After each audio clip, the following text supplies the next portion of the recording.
My daughter-in-law told me, "You can find another place to die." Then she threw my suitcase on the porch. The sound of that suitcase hitting the wood. It wasn't loud, but it split something inside me. Rain slid off the porch roof in long, cold lines. I stood there, 68 years old, trembling, not from the storm, but from what my own daughter-in-law had just done. Angela didn't even look back. She closed the door with a calmness that made it worse. The kind of calm you see when someone's already erased you in their mind. Behind that door were my son's baby photos, my husband's guitar, the smell of Sunday dinners that once meant family. Now it was just silence and rain and an old woman holding her life in one hand. I whispered to no one, "So this is what family looks like when love runs out." I picked up the suitcase. The handle was cold, metal biting into my palm. My back ached, my knees shook, but the pain that hurt most was invisible. It was the kind that eats from the inside, the kind that comes when your own bloodline decides you no longer belong. Cars passed on the wet street. Their lights blinked across my face, but none of them slowed. People don't stop for old women in the rain. They assume we belong to someone. I guess they assumed wrong. A flash of lightning hit the mailbox. It still had my name on it, Marjorie Williams. My husband painted those letters himself, 40 years ago. His hands were rough from carpentry, but he painted every curve with love. I looked at it and almost laughed, because inside that house, behind the locked door, my name meant nothing now. The air smelled like wet earth and betrayal. I took a breath that hurt to take, and for a second, I thought of Thomas, my husband. He'd always said, "No matter what happens, Marge, our home will take care of you." I guess even he couldn't imagine our home turning its back. I turned toward the dark road, dragging my suitcase through puddles that reflected the porch light. Angela's voice still echoed in my head like thunder. But here's the funny thing. That house she locked me out of, it isn't even hers. If you're watching this, tell me where you're from. Sometimes the places we come from tell stories even deeper than our words. My name is Marjorie Williams. I'm 68 years old, born and raised in Savannah, Georgia.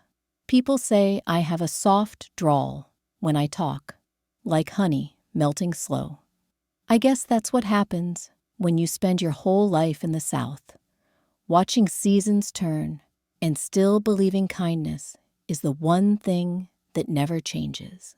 For 40 years, I lived in that same brick house at the corner of Willow Creek Road. It wasn't fancy. No marble floors, no chandeliers, but every nail, every board, every piece of it had a story. My husband, Thomas, built it with his own hands. He was a carpenter, worked sunup to sundown, with a kind of devotion that turned sweat into love. I used to bring him lemonade on hot afternoons. He'd look up, smile, and say, "Someday, Marge, this house will outlive both of us. It'll take care of our family." He believed a house could hold love, like a jar holds fireflies. I believed him.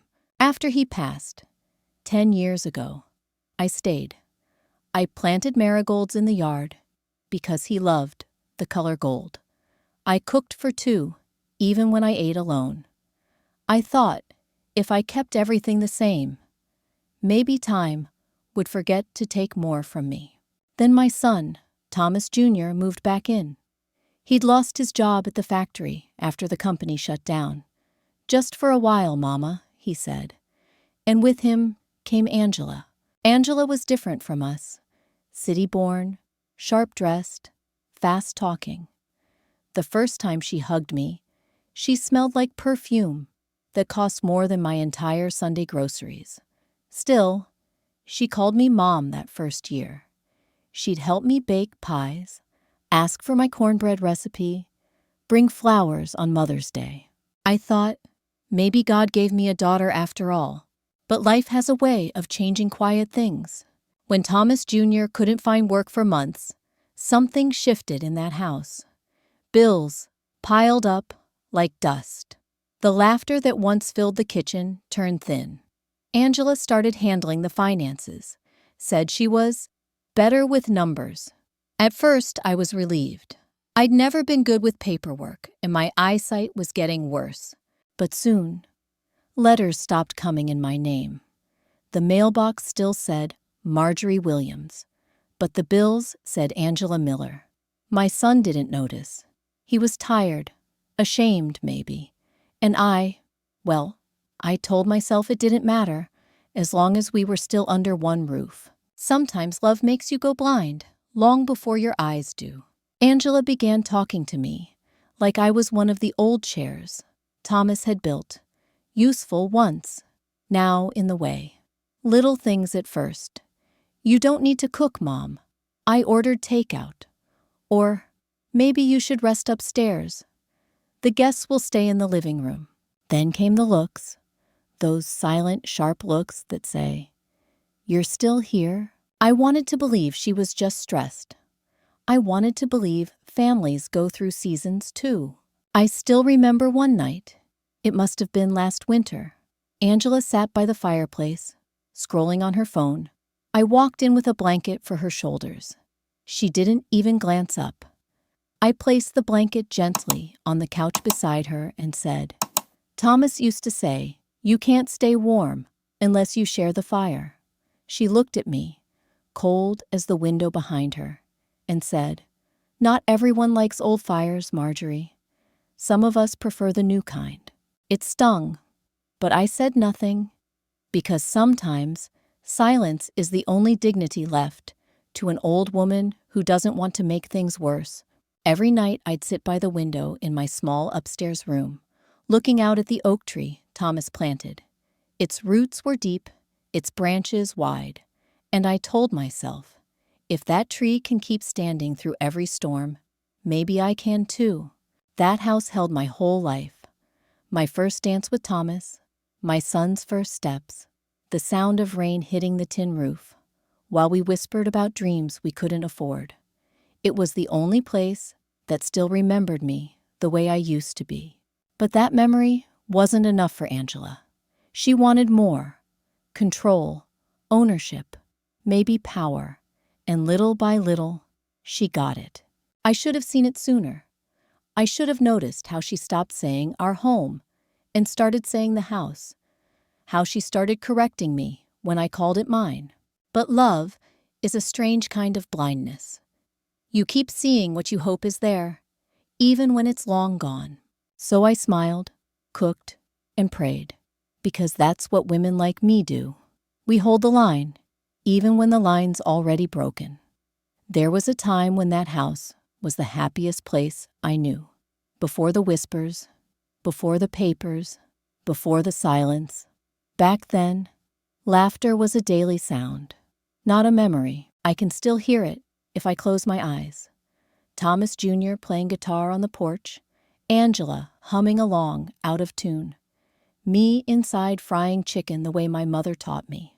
The smell of rosemary and cornbread filled the air, and even the neighbors said our house smelled like Sunday. Those were the good years. Angela wasn't just my daughter-in-law then. She was the daughter I thought I'd never have. She used to call me Mama Marge. Every time she said it, my heart softened a little more. I remember one morning, springtime, the dogwoods were blooming. She came into the kitchen wearing Thomas's old flannel shirt.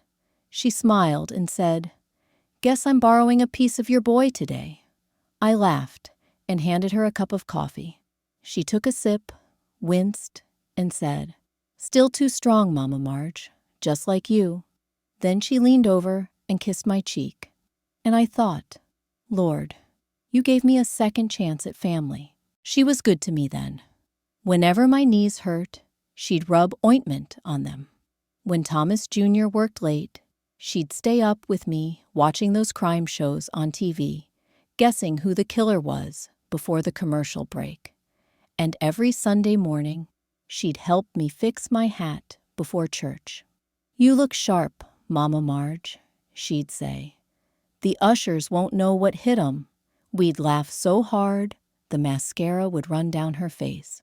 She had a light to her, bright, confident, full of ideas, and I thought maybe she was what our family needed. A bit of spark to carry the Williams name into a new time. Thomas Jr. adored her. He'd look at her like a man looking at sunlight. It made me happy, seeing him that way. He'd had hard years, trying to prove himself, make a living. But with her, he seemed sure again. There was one night I'll never forget. We were all in the living room. The rain outside was tapping soft against the windows. Angela was showing me pictures of her childhood. New York City streets, birthday cakes, her mother braiding her hair. She looked at one picture for a long time and whispered, "She left when I was 12, never said goodbye."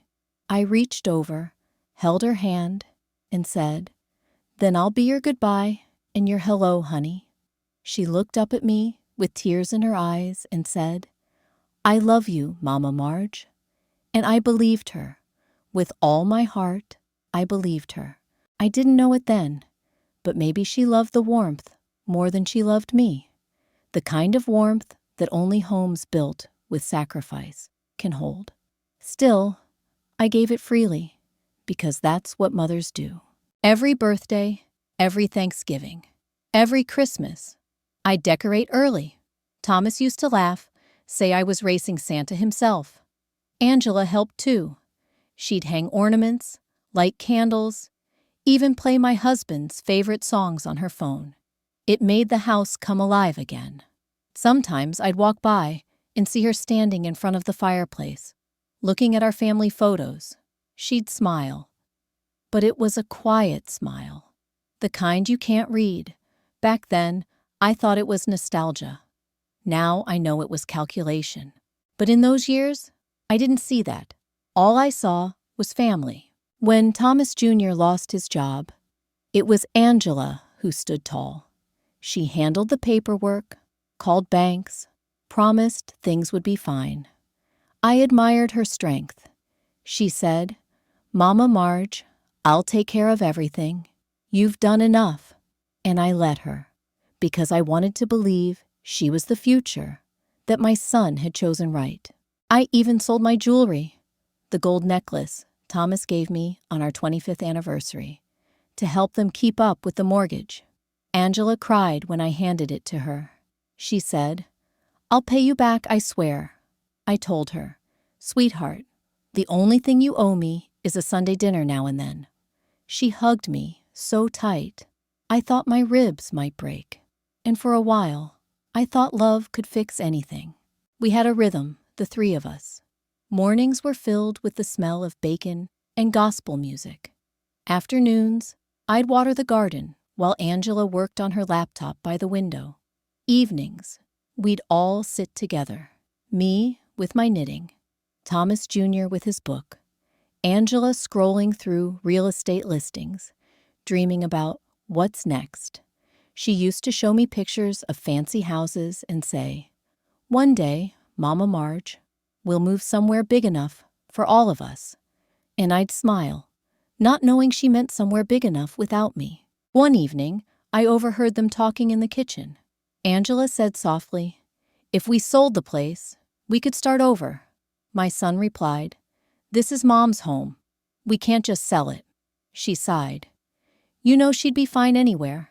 She doesn't need all this space." I remember standing there, frozen. They didn't see me. And even then, I told myself she meant well, that she was just thinking about the family's future, because that's what we do when love blinds us. We rewrite the warning signs into lullabies. Still, there were moments that shone. Summer evenings when we'd sit on the porch eating peach cobbler, the world tinted gold by sunset. Angela would rest her head on my shoulder and say, "Mama, I feel safe here." And I'd answer, "That's what home's for, baby." I wish she'd remembered that. Because for me, home wasn't just a roof. It was him, Thomas, his laughter, his calloused hands, the smell of sawdust and cologne. He'd built that house to last beyond him. I used to talk to his photo every night, telling him about the day. He'd smile from the frame. That same steady look that said, "It's okay, Marge. You've got this." When Angela came into our lives, I thought maybe she was part of his plan. Someone to take care of me when he couldn't. I never imagined she'd be the reason I'd end up standing in the rain, suitcase in hand. But that's not where this story turns dark. Not yet. Before the storm came, there were still small moments that glowed. The way the house smelled when Angela baked bread. The laughter echoing through the hall when Thomas Jr. teased her about burning it. The quiet hum of family that made me think, maybe we're going to be all right. That's the cruelest thing about happiness. It makes you think it's permanent. That love, once spoken, will never be unspoken. But I've learned something since then. Sometimes the people who call you mom are the ones who end up teaching you what loneliness really means. If I'd known the cost of that trust, I might have guarded it better. But love is a fool's gamble we keep playing, because we remember the days it made us rich. And oh, those days were gold. The first time I felt something was wrong was small. So small I almost ignored it. It was a Tuesday morning.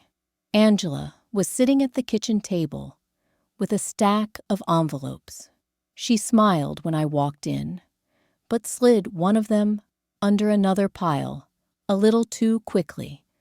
I caught the corner of it before it disappeared. The envelope was addressed to Monsieur Williams, but the handwriting wasn't mine.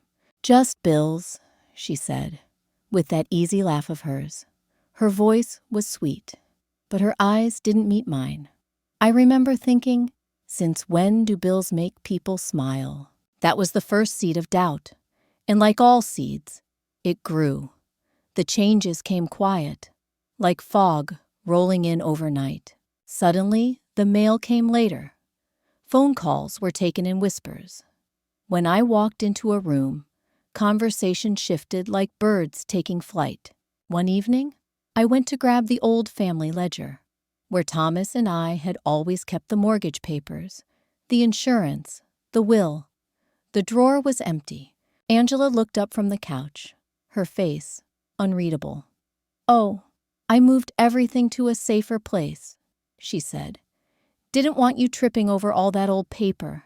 She said it like a kindness, but my stomach knotted. For nights after that, I couldn't sleep. I'd sit by the window, rocking slowly in the chair Thomas built, listening to the house creak in the dark. It sounded like it was trying to tell me something I wasn't ready to hear. Then came the credit card calls, voices asking for Angela Miller, but using my address. Each time I told them, there must be a mistake. Each time, the mistake felt more deliberate. I wanted to ask my son, but he'd been distant, always tired, always avoiding my eyes. Maybe he knew. Maybe he didn't want to see. Still, I hoped, because hope is the last lie love tells you. It happened one afternoon while Angela was out. A courier knocked on the door, brown envelope in hand. "Mrs. Williams?" he asked.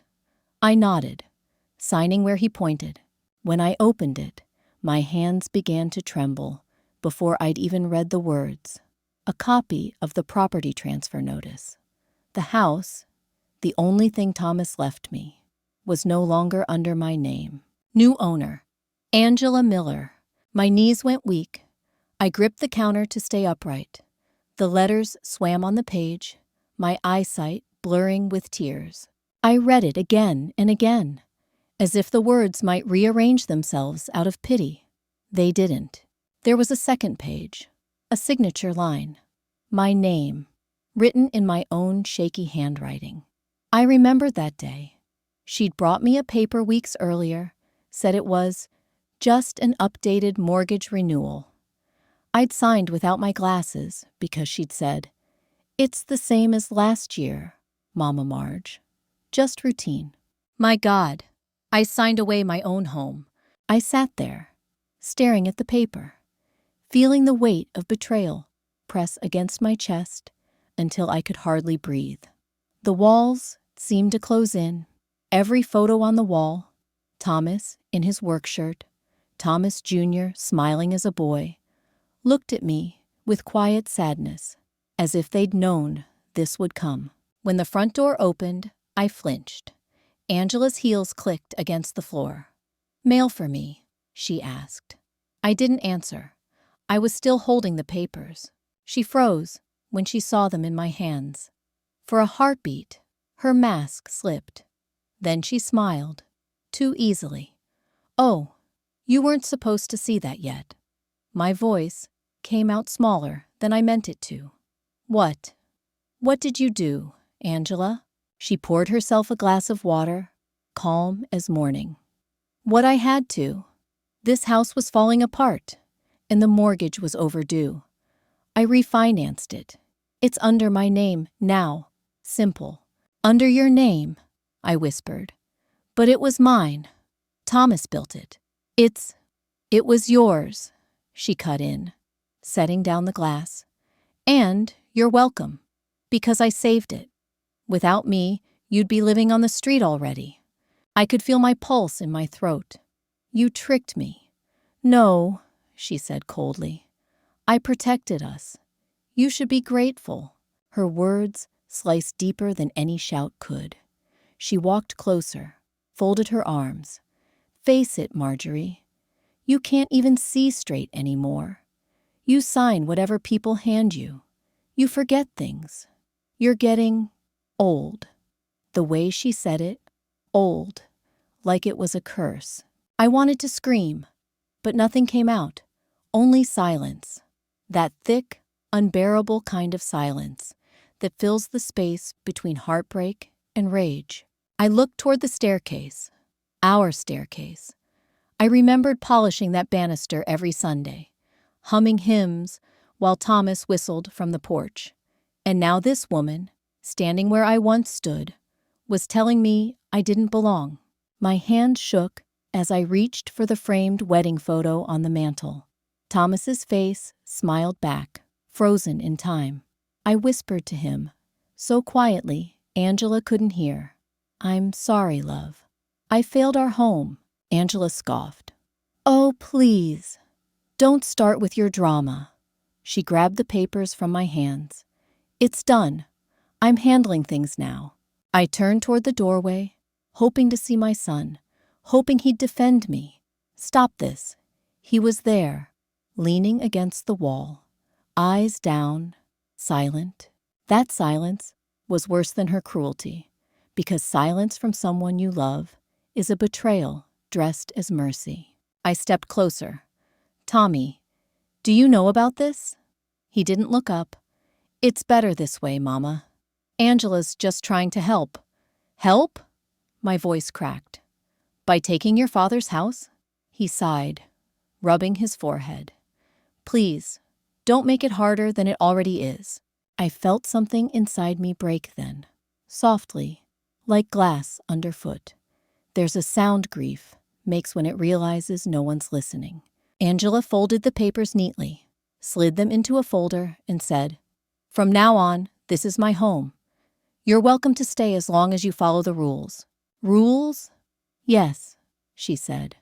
"No guests, no cooking unless I say, no touching the mail, and for God's sake, no crying around the neighbors. We have appearances to keep." I nodded slowly, because what else could I do? You can't argue with someone who's already decided you're invisible. The storm came 2 weeks later. Real rain this time. Thick, heavy, biblical. I was in the kitchen, making soup the way Thomas liked it. Chicken, carrots, bay leaves. Angela walked in, her heels clicking like a metronome. "We've decided it's time for you to find another place," she said. Her voice was polite, practiced, the kind of voice you use with a stranger. My spoon froze midair. "What?" She gestured toward the window. "There's a retirement complex near the church. They take people your age. It's best for everyone." My age? The words tasted bitter. This is my home. She crossed her arms. Not anymore. Pack your things, Marjorie. I stared at her, searching for even a flicker of the girl who once called me Mama Marge. But she was gone. All that was left was someone who wanted my silence. I have nowhere to go, I said quietly. Then I suggest you start looking, she replied. When I didn't move, she walked to the hallway and came back with my old suitcase, the same one I'd used for church retreats years ago. She set it by the door. I packed some of your clothes. Be grateful I didn't call someone to do it for you. Then came the line I'll never forget. She opened the door, rain spilling in, and said, "You can find another place to die." Then she threw my suitcase on the porch. For a moment, I didn't move. The rain hit my face, warm at first, then cold. Angela stood there, unmoved, her silhouette framed by the doorway light. Behind her, I saw my son sitting on the couch, staring at the floor, not saying a word. That silence sealed it. I stepped out slowly, one foot, then another, like someone walking through a dream they don't want to wake from. The suitcase was heavy, not because of what was inside, but because of what wasn't anymore. Belonging. The door closed behind me. The lock clicked. And in that sound, 40 years of my life ended. The rain fell harder. I walked down the steps, my shoes sinking into the mud. Every drop felt like a word unspoken. I wanted to turn back, to knock, to scream, but I couldn't. Because love, even when betrayed, has its dignity. So I just whispered, "Funny thing is, that house isn't even yours." And as thunder rolled over the hills, I picked up my suitcase and walked into the storm. I sat in my husband's old truck, rain drumming on the roof like a heartbeat too big for one chest. The wipers had stopped working years ago, so the windshield was a blur of silver streaks. I could barely see the porch light of the house anymore. Just a faint glow through the storm, like a memory fading behind glass. Inside the truck, the air smelled like him, old leather, sawdust, and a trace of his cologne. That quiet, masculine scent that used to fill our mornings. His jacket still hung over the seat. I pulled it close, pressed my cheek against it, and whispered into the fabric, "You'd know what to do, Thomas. You always did." For a long moment, I just listened to the rain. It hit the hood in uneven rhythms, soft, then sharp, like the sky couldn't make up its mind between crying and screaming. Somewhere far off, thunder rolled low, like the world itself was sighing. The house stood silent behind me, the same house he built with his bare hands, and now it was locked, keeping my life on one side of the door and me on the other. I closed my eyes. Memories came in flashes. Thomas's hands covered in sawdust, the way he'd whistle while measuring wood, the way he'd rest his head on my shoulder after dinner and say, "You keep this place alive, Marge. Promise me you'll never leave it." And then another memory, so faint I almost missed it. The night before he passed, he'd been weaker than usual, sitting up in bed, holding my hand. His voice was soft, rasped like paper. "If something ever happens to the house, call Bennett." I remember I smiled, thinking he was just being cautious. "Who's Bennett?" I'd asked. He'd squeezed my hand gently and said, "Just a friend. You'll know when to call him." Then he'd fallen asleep, and by morning he was gone. I'd forgotten that name for 10 years. But tonight, in the middle of this storm, it came back, clear as thunder. Bennett. My pulse quickened. Why now? Why this name? I rummaged through the glove compartment, past old registration papers, faded church pamphlets, a pack of peppermints he used to keep for me. And there, Tucked behind a photo of us at our anniversary dinner was a folded card, Bennett and Associates, Legal Counsel. A phone number written in ink so old it had started to fade. I held it in my shaking hands. Rain pattered louder. The air felt thick, charged, like the world was holding its breath. Part of me hesitated. It was late, nearly midnight.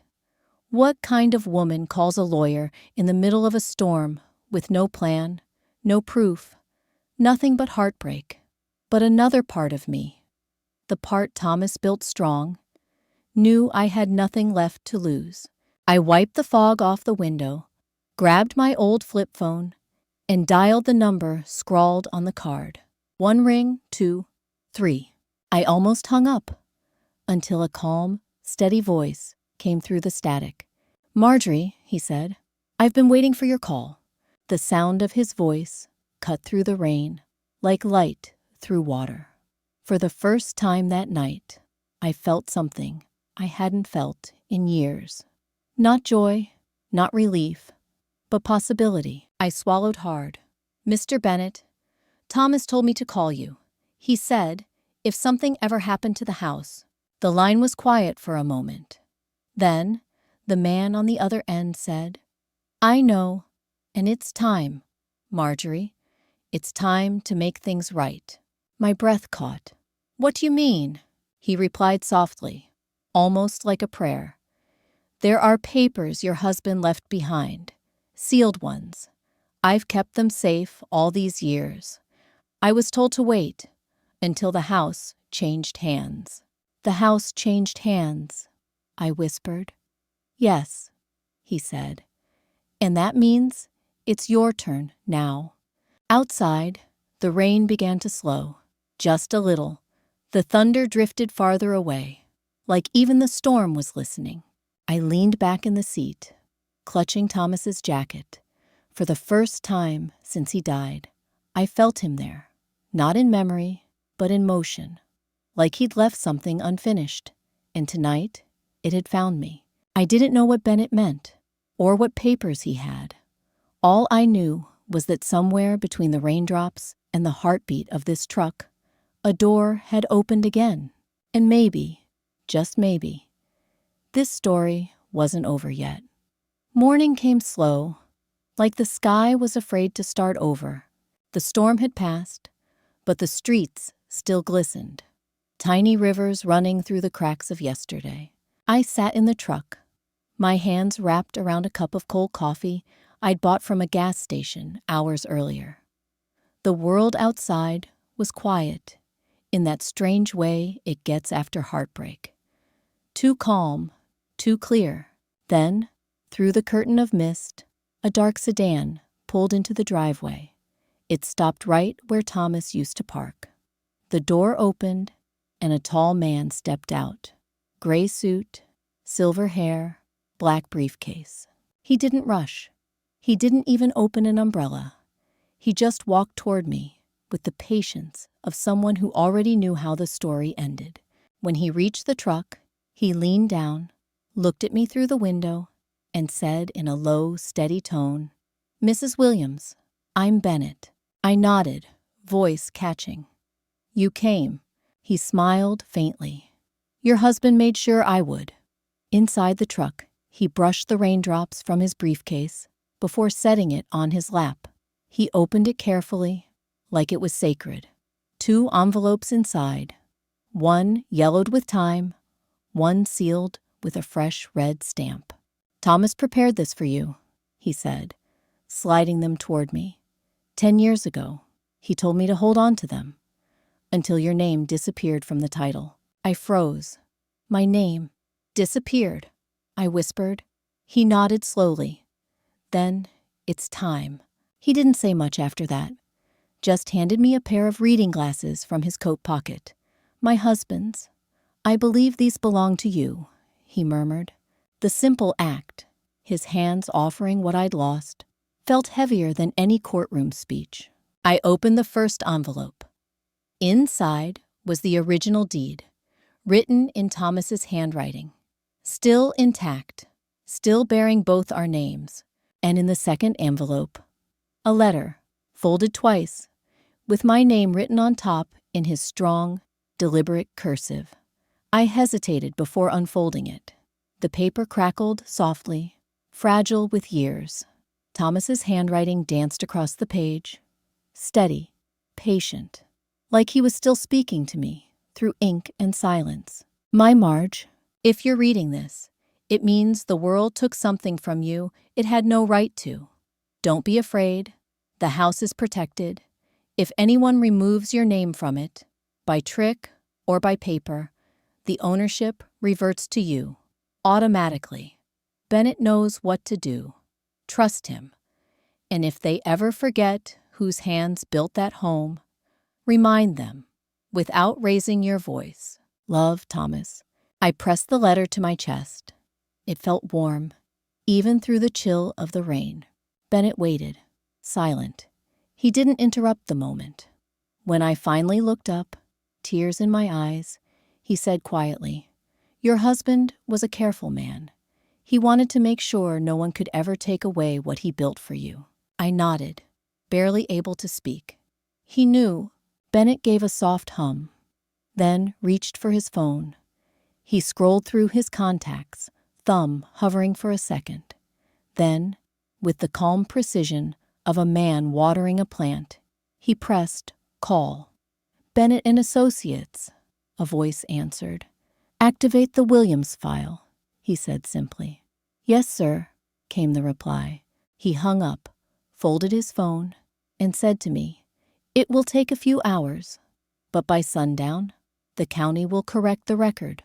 The house will be back under your name." I blinked. "Just like that?" He smiled faintly. "Justice doesn't always need noise, Mrs. Williams. Sometimes it just needs proof and patience." He pulled out a small stamp, pressed it onto the edge of the document. The sound, thunk, echoed like a gavel in the quiet morning. Then came the sound of his pen scratching against paper. Steady, precise, final. He made 2 calls after that. One to the county recorder's office. One to a local deputy. No yelling, no anger, just silence and power. By late afternoon, a courier arrived at Angela's house. The man stepped out of a white car, holding a large envelope with a red seal. He knocked once. No answer. He knocked again. Angela opened the door. Her face was tired, eyes ringed dark from a night without sleep. She took the envelope, frowned, tore it open.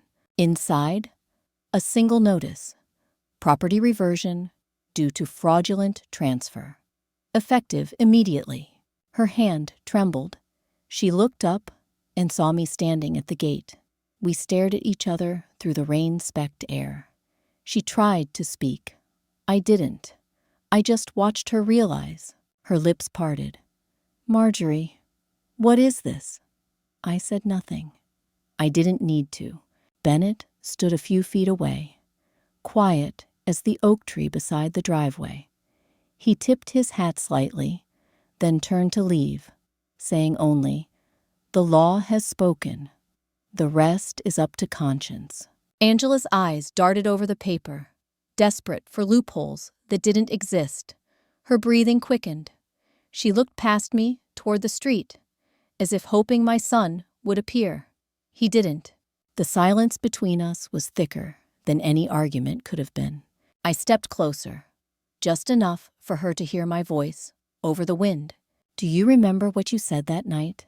I asked softly. Her face paled. "Marjorie, I held up a hand.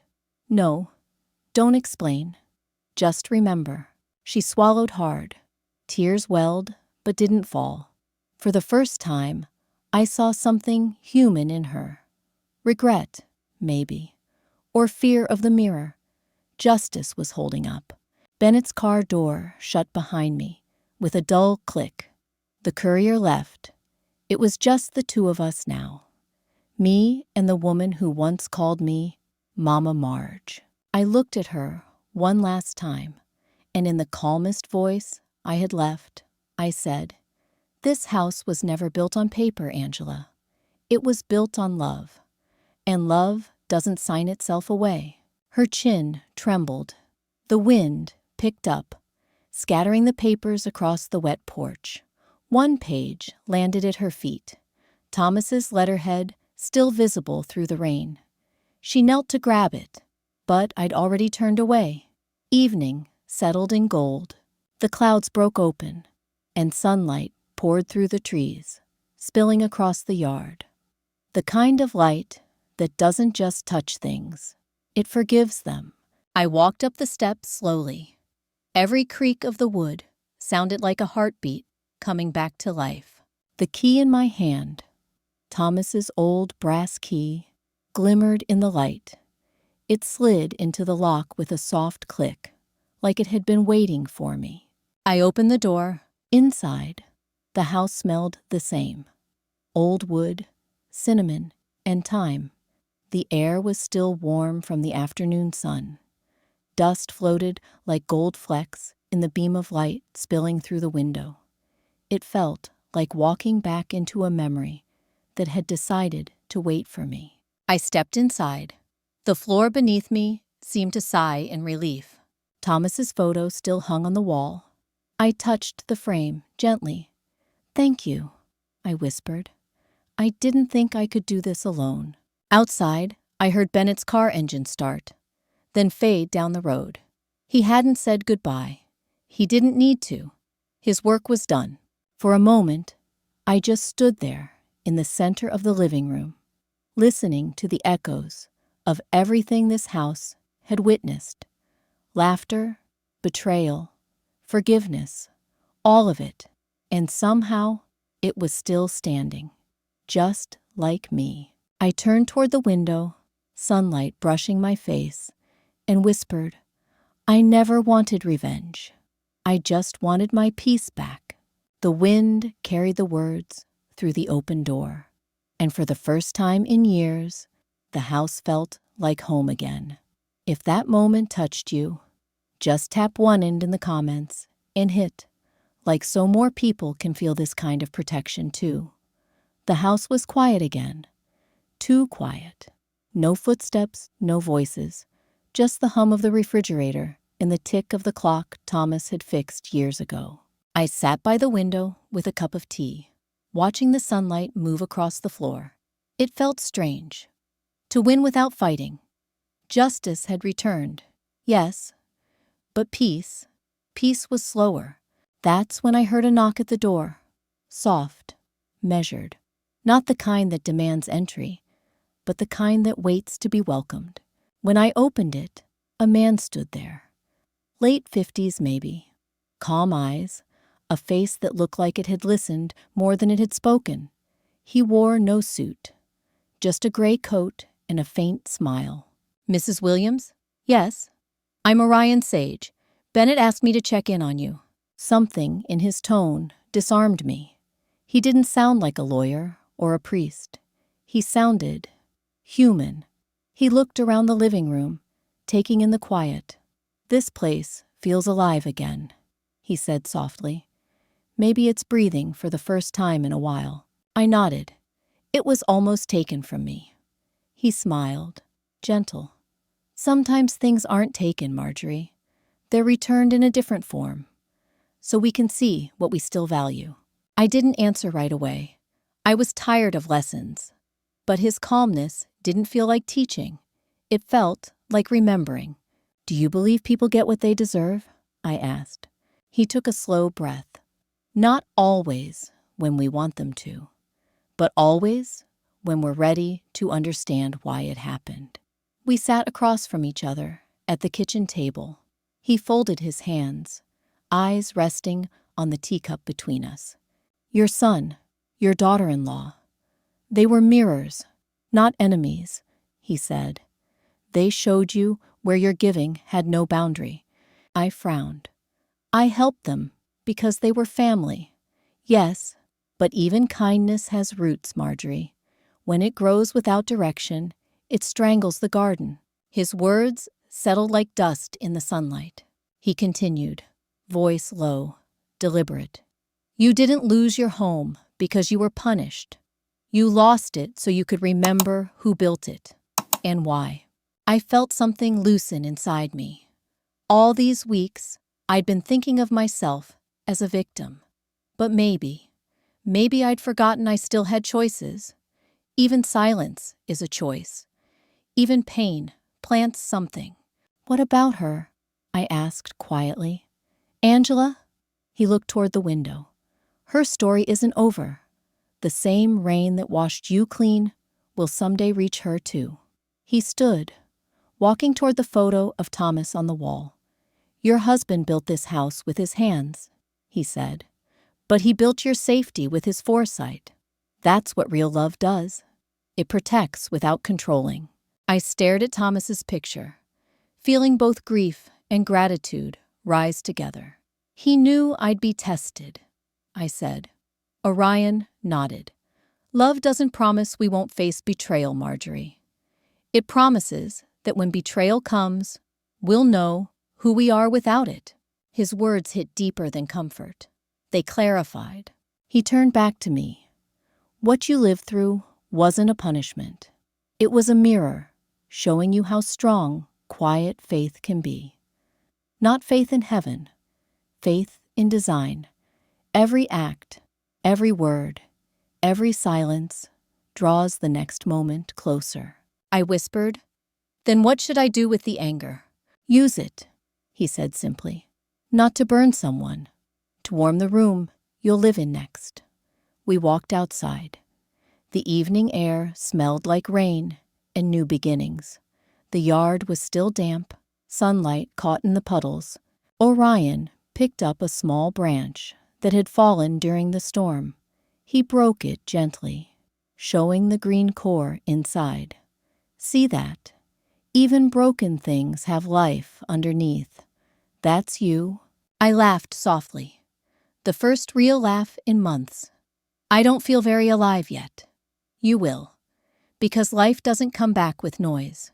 It returns with quiet decisions. He looked at the garden by the porch. Half the flowers had drowned from the storm. Plant again, he said. Start small. The earth never holds grudges. I stared at the soil. Maybe I'd been waiting for an apology from the world, when what I really needed was to start a new sentence myself. He turned toward me. You can forgive without inviting her back. Forgiveness isn't for them. It's how you stop carrying their shadow inside your own house. Those words landed like a sunrise. Before he left, he stood at the gate, hands in his pockets. Thomas once told me, he said, that you kept the lights on even when the power was out. He said, that's the kind of woman the world needs, because she reminds the dark it never wins. I smiled through tears. He really said that? He did. Orion looked back at the house one last time. Keep it bright, Marjorie. And when you're ready, share your story. Someone out there is standing in their own storm, waiting for proof that peace can come back. He started walking down the road, fading into the golden light. No goodbye, just presence. I watched him go, then looked at the house again. My house. The windows reflected the sun like small mirrors. For the first time, I didn't see loss. I saw continuation. I whispered to the air, Thomas, you were right. The house did take care of me, just not the way we thought. The wind stirred the curtains, carrying his scent back one last time. I looked around the room one last time. The chair where he used to read, the window where I watched the storms, the quiet that no longer felt empty. Some endings don't break us. They return us to ourselves. Outside, the oak tree swayed in the wind, and for the first time, I didn't see what I'd lost. I saw what I'd learned. And maybe that's what the house had been trying to do all along, to teach me how to stay, even when everything else leaves. If this story touched something in you, press like, so it reaches someone who needs it. And if you want to walk further with stories of strength and quiet justice, hit subscribe and stay a while.